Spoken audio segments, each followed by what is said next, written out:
Donc ça, c'est le premier chose. C'est le premier problème. La crainte de Dieu ne va pas automatiquement résoudre tes problèmes financiers.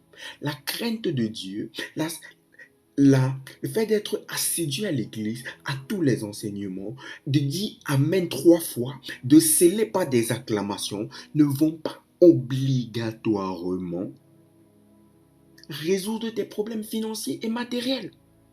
Ça, c'est ce qu'il faut comprendre. Il y a un protocole. Maintenant, Élisée lui demanda, que puis-je faire pour toi?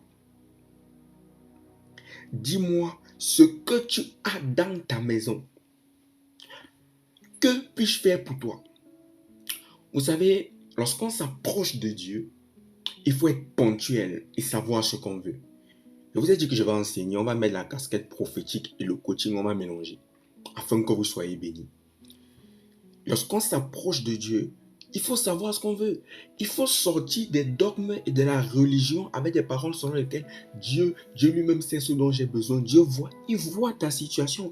Il voit, il connaît. Mais la Bible déclare que en toute chose, faites-moi part de vos désirs, par des prières, des supplications et des actions de grâce. Malgré le fait que Dieu connaît, malgré le fait que Dieu voit, qu'est-ce que tu veux qu'il fasse? Vous savez, en réalité, il y a des personnes qui n'ont pas de problème avec leur pauvreté. Attention, il y a des personnes, tu les vois là, le gars est à l'aise dans sa situation. C'est toi qui observes de l'extérieur, tu as pitié. Tu te dis que ouais, mais lui, il est à l'aise dans sa situation. C'est pour ça qu'il y a un jargon militaire qui dit que chacun souffle la chaleur de sa cuillère. Qu'est-ce que tu veux que je fasse et qu'est-ce que tu as dans ta maison? Déjà à ce niveau, je peux m'arrêter, le live est fini. Dieu nous a visités. Parce qu'on a toutes les réponses. Qu'est-ce que tu as dans ta maison?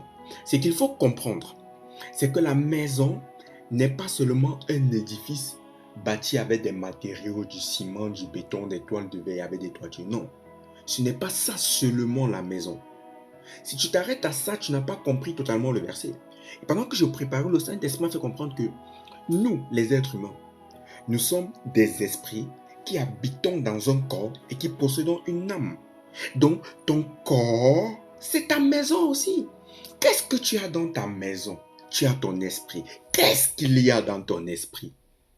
Question. Ah oui, qu'est-ce que tu as dans ta maison? La maison physique, ça c'est une chose. Mais parce que ton corps est la maison de ton esprit, je te repose la question, qu'est-ce que tu as dans ton esprit?